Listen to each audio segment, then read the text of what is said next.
नमः शिवाय। शुभं शुभं कुरु नमः शिवाय। कृष्णाय वासुदेवाय हरे परमात्मने प्रणतः क्लेशनाशाय गोविन्दाय नमो नमः। नमस्कार, सादर जय श्री कृष्ण। स्वागत है आप सभी का एक बार पुनः हमारे कार्यक्रम भागवत कथा में। भगवान श्री कृष्ण की महती कृपा और उन्हीं की करुणा, मानो उन्हीं की सद प्रेरणा से हम लोग श्रीमद् भागवत कथा के इस दिव्य सत्र में प्रवेश कर रहे हैं। विगत सत्र में हमने श्रवण किया कि जो असंतुष्ट थे वेद व्यास जी, जिनके मन में संतोष नहीं था, उनको लग रहा था कुछ छूट रहा है मुझसे, कुछ मैं कुछ ऐसा है जिसे मैं पा नहीं पाया अभी तक। तो तभी वह नारद जी का आगमन हुआ और नारद जी ने उनके असंतोष का कारण बताया और चतुर्श्लोकी भागवत का उपदेश किया। तो व्यास जी को लगा कि जो नारद जी कह रहे सच में मुझसे यही छूट रहा है और यही मेरे असंतोष का कारण है। क्योंकि जब तक भगवान के भक्तों को भगवान की रसमयी लीला, जिससे भगवान के भक्ति योग का उनके भीतर प्रादुर्भाव हो, वो जब तक नहीं परोसी जाएंगी, तब तक भगवत भक्तों को, वैष्णव जनों को आनंद नहीं होगा। और जब तक उनको आनंद नहीं होगा तो मेरे मन को कैसे शांति मिलेगी, मुझे संतुष्टि कैसे होगी। इसलिए नारद जी उपदेश करके चले गए। श्रीमद् भागवत के 4 श्लोक व्यास जी को दे गए, जो उन्हें अपने पिता ब्रह्मा जी से मिले थे और ब्रह्मा जी को साक्षात भगवान श्री नारायण से मिले थे। इसलिए कहते हैं भगवत प्रोक्तम इति भागवतम। जो भगवान ने कही है वही भागवत है, जो भगवान के मुख से निश्चित है। ये भागवत और किसी के द्वारा कही गई नहीं है। इसका इतना मूल्य इसीलिए है, ये इतनी महत्वपूर्ण इसीलिए है क्योंकि ये भगवान के मुख से ही निश्चित है। भगवान की देह से 2 गंगा निकली है। एक जो चरणों से निकली है, जिसे हम भागीरथी गंगा कहते हैं, जो जीवन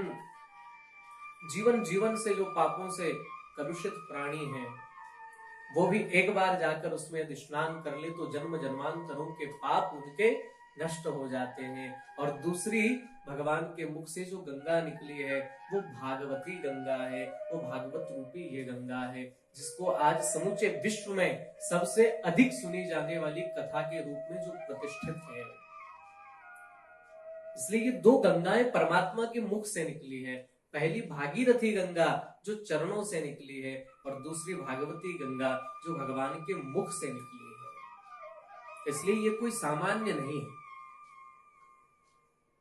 नारद जी तो चले गए, वेद व्यास जी ने उन 4 श्लोकों का मनन करना शुरू किया और जब मनन किया, निजध्यासन किया, परमात्मा हृदय के भीतर आकर विराजमान हो गए और व्यास जी धीरे धीरे उच्चारण करने लगे और श्री गणेश जी उसको लेखन कार्य करने लगे, लिखने लगे।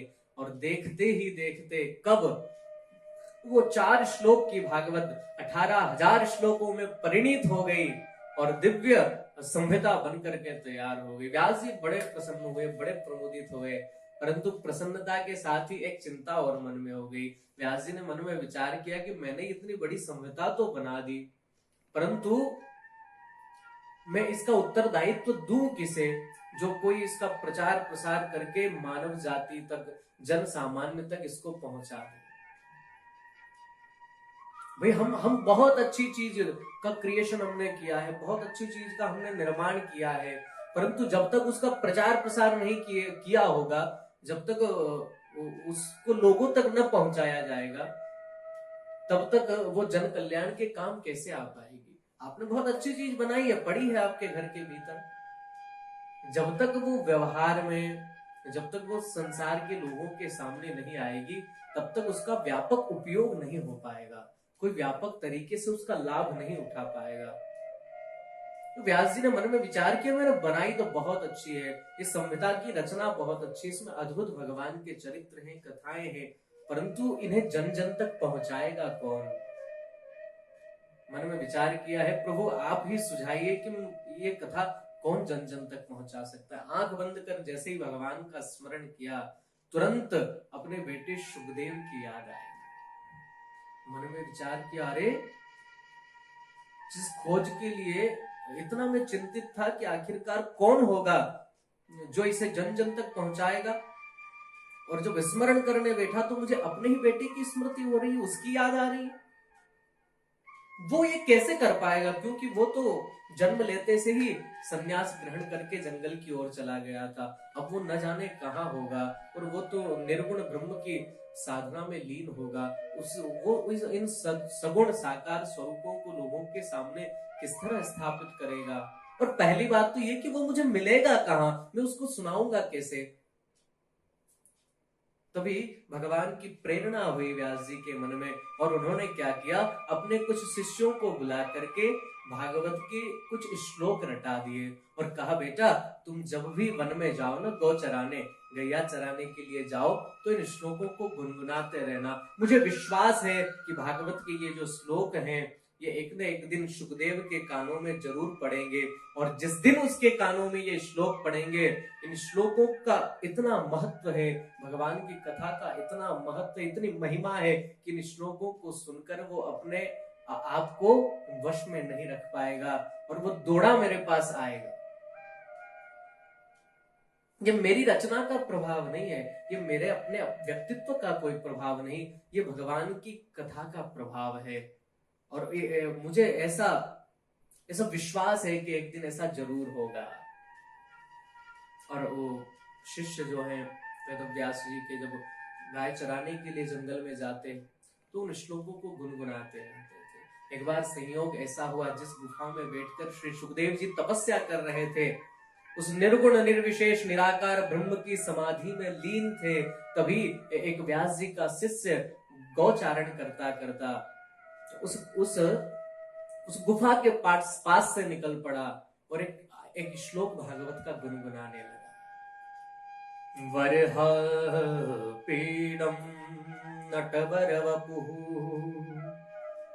कर्णयो कर्णिकारो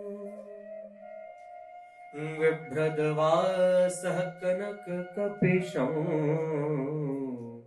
वैजयन्तीं च माला रन्ध्रान वेणुरधार सुधया पूरयन् गोपवृन्दैः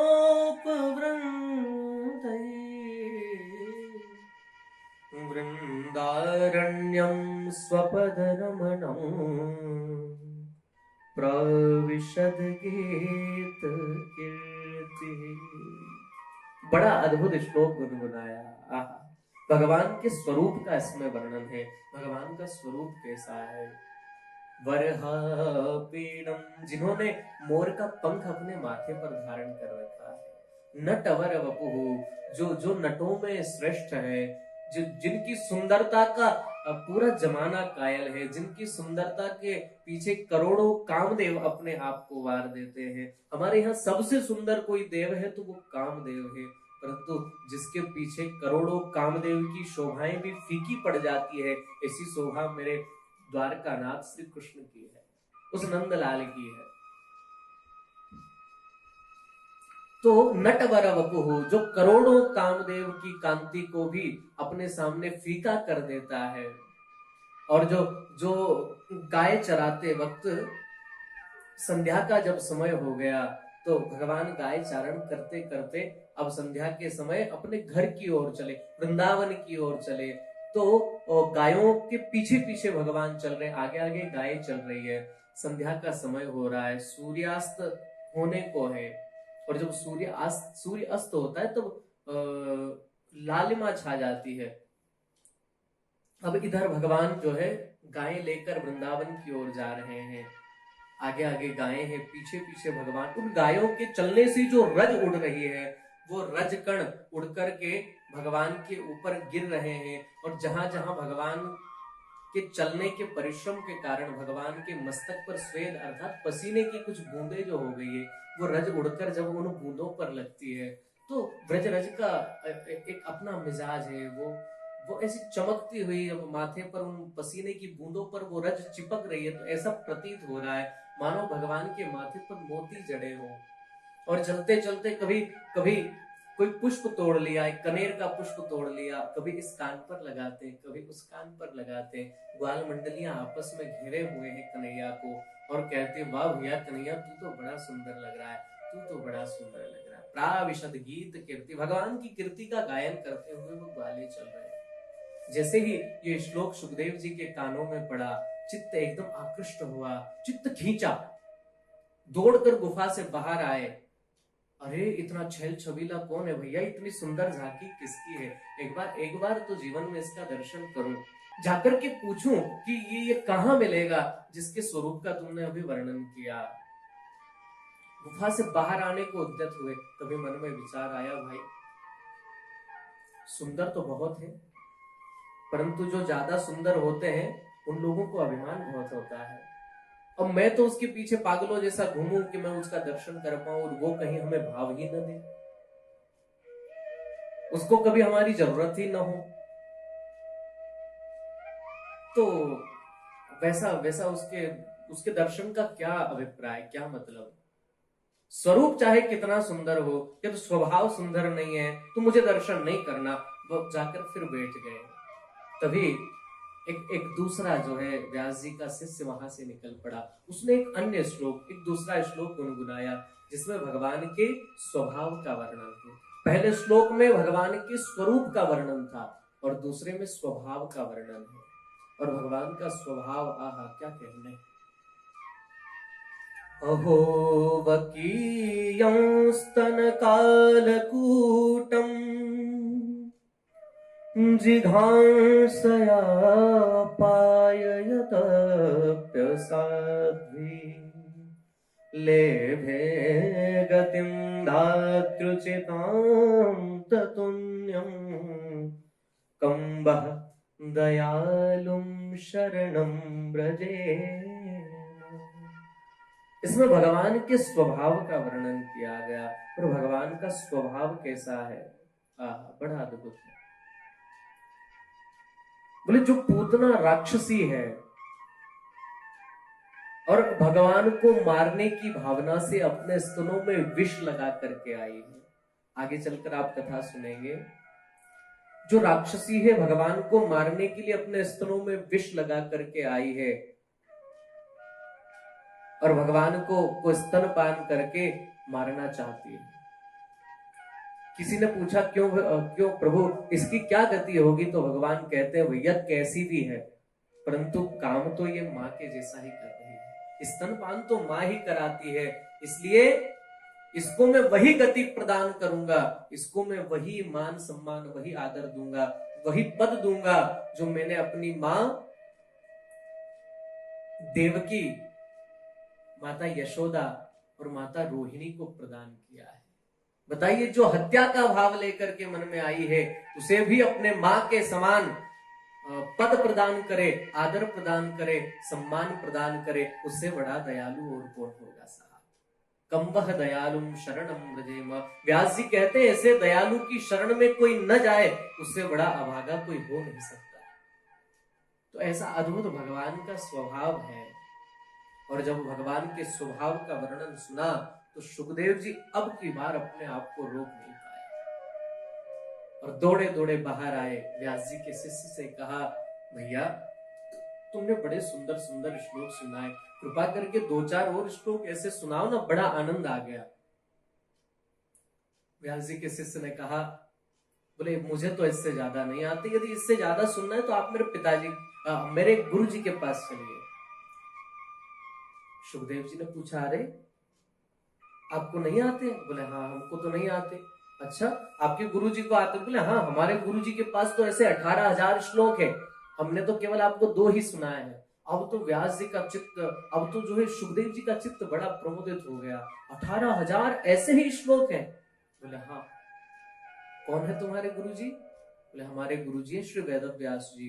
जैसे वेद व्यास जी का नाम सुना सुखदेव जी मुस्कुरा पड़े। सुखदेव जी कहने लगे, देखो भगवान भी क्या क्या लीला करते हैं।